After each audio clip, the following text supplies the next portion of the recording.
L'autospongiose est une ostéodystrophie primitive de la capsule otique. Elle provoque le plus souvent une surdité de transmission.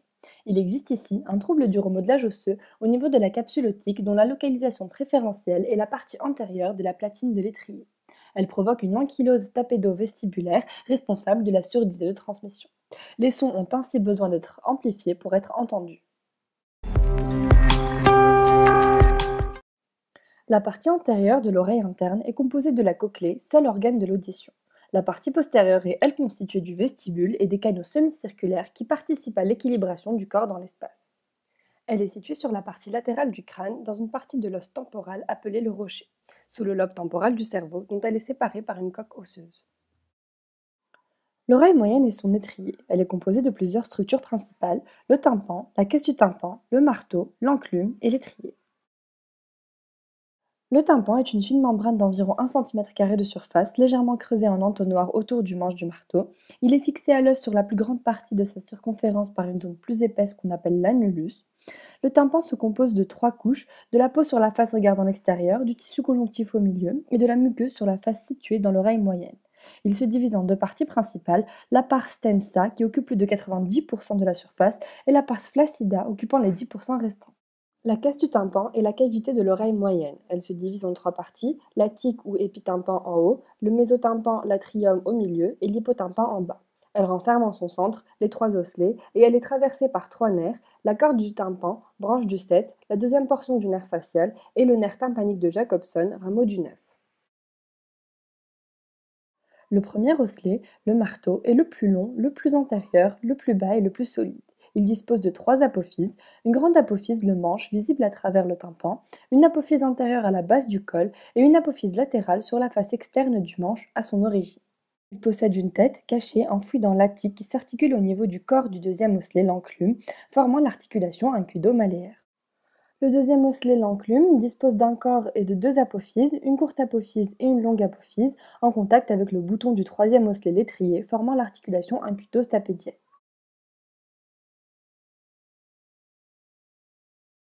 Le troisième osselet, l'étrier, dispose d'une tête qu'on appelle bouton et de 2 branches, une antérieure, une postérieure. La tête et les branches forment la superstructure de l'étrier. Il dispose également d'une base de forme sphérico-ovale appelée platine. Cette platine se situe dans une loge, la fenêtre ovale, un des orifices entre l'oreille moyenne et l'oreille interne. Elle est maintenue en place par un ligament, le ligament annulaire. Fonctionnement de l'oreille moyenne. Son relais double, elle doit à la fois protéger l'oreille interne et assurer la transduction mécanique des ondes sonores. Cette dernière permet de limiter la perte d'énergie qui se produit lorsqu'on passe d'un milieu gazeux à un milieu liquidien. La transduction se fait par l'intermédiaire des osselets. Les vibrations du tympan entraînent successivement celles du bloc marteau-enclume, puis celles de l'étrier qui les transmet à l'oreille interne via la fenêtre ovale.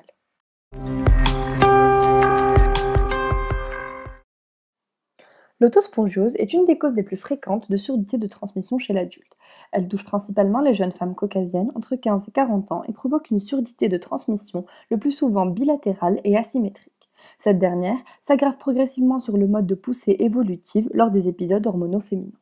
La surdité de transmission peut à terme devenir sévère voire mixte à dominance transmissionnelle.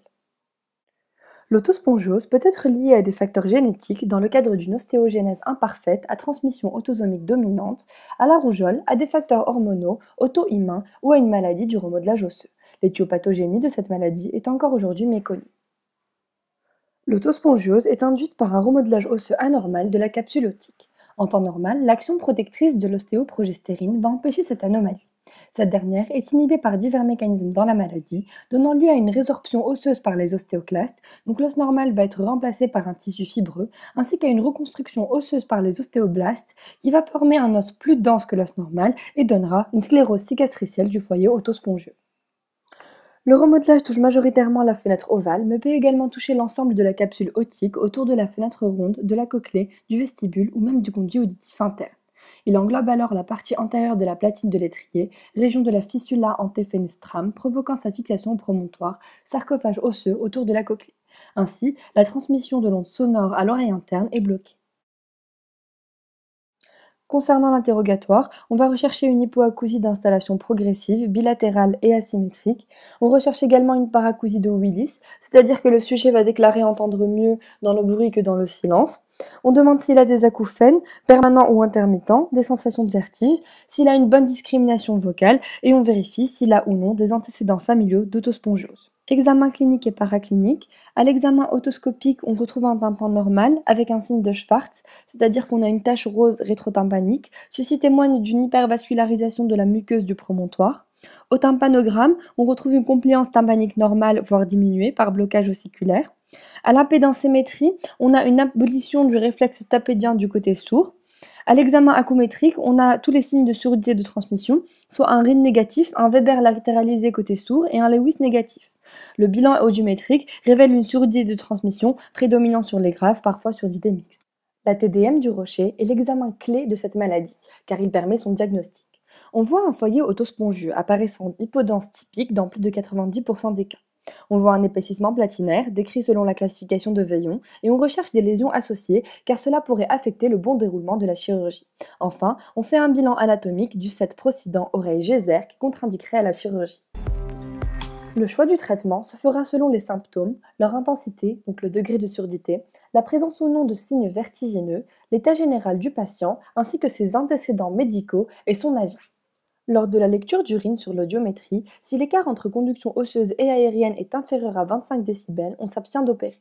On peut cependant proposer un appareillage auditif au patient si celui-ci est très gêné. À partir d'un écart supérieur à 30 décibels, la chirurgie est indiquée, mais l'appareillage est toujours possible en cas de refus du patient ou de contre-indication. Dans certains cas, comme l'autospongiose cochléaire, où on a une surdité de transmission associée à une surdité de perception, l'appareillage peut être un meilleur choix que la chirurgie, car la chirurgie ne corrige que la surdité de transmission. Traitement chirurgical, la stapédotomie ou platinotomie. Elle est préférée à la stapédectomie que nous verrons dans un second temps car elle est moins invasive. L'opération consiste à rétablir la conduction de l'onde sonore au travers de la fenêtre ovale. Cela se fait par l'intermédiaire d'une prothèse qui est clippée sur l'enclume. Son extrémité médiale s'enfonce dans l'oreille interne au travers d'un petit trou qu'on réalise dans la platine de l'étrier. Dans un premier temps, la peau du conduit est incisée puis soulevée avec la membrane du tympan, ce qui nous permet de voir l'oreille moyenne. Ensuite, les piliers de l'étrier sont fracturés et retirés, puis la platine est perforée. On a alors accès à l'oreille interne. On insère une microprothèse au travers de la perforation reliée à l'enclume par un fil métallique. C'est elle qui transmettra les vibrations du son à l'oreille interne.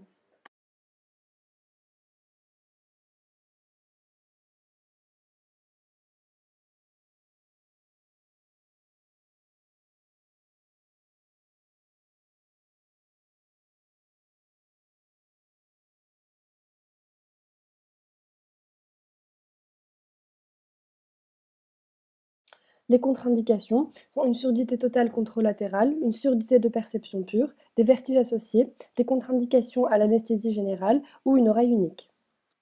Deuxième variante chirurgicale, la stapédectomie ou platinectomie. Elle est plutôt rare et permet d'améliorer la surdité de transmission causée par le blocage de l'étrier dans l'oreille moyenne. L'opération se fait par voie du conduit auditif externe et consiste à enlever puis remplacer l'étrier par une prothèse qu'on appelle piston. La prothèse s'accroche sur l'enclume avec ou sans interposition d'un matériau biologique sur la fenêtre ovale. En post-opératoire, on attend la cicatrisation de la platinotomie 3 semaines avant une exposition à une variation de résistance. Complications de la chirurgie, au total 5% des patients sont concernés, le plus fréquemment par une altération transitoire du goût, par lésion de la corde du tympan, une perforation tympanique ou encore l'absence d'amélioration post-opératoire. C'est pourquoi il faut systématiquement informer le patient de l'éventualité de ces complications et respecter les contre-indications chirurgicales. Il n'y a pas de moyen pour prévenir l'apparition de cette maladie, ni de traitement médical de l'affection. Pour les autospongieuses cochléaires évoluées, il est possible de prescrire du fluorure de sodium, mais ce traitement n'est pas encore validé et les résultats sont très variables. La prévention passe principalement par le conseil, donc on conseille aux patients de protéger ses oreilles en évitant toute exposition à des intensités sonores élevées, des variations brusques de pression, dans le but de ne pas aggraver les troubles auditifs dus à l'autospongiose. Dans cette optique, le port d'un casque spécial s'impose lorsqu'il y a un risque de traumatisme sonore. La pilule est déconseillée chez la femme et toute grossesse doit être discutée. Les médicaments ototoxiques sont à éviter. On propose systématiquement une prothèse à tous les patients qui présentent une surdité gênante dans le cadre d'une autospongiose avérée.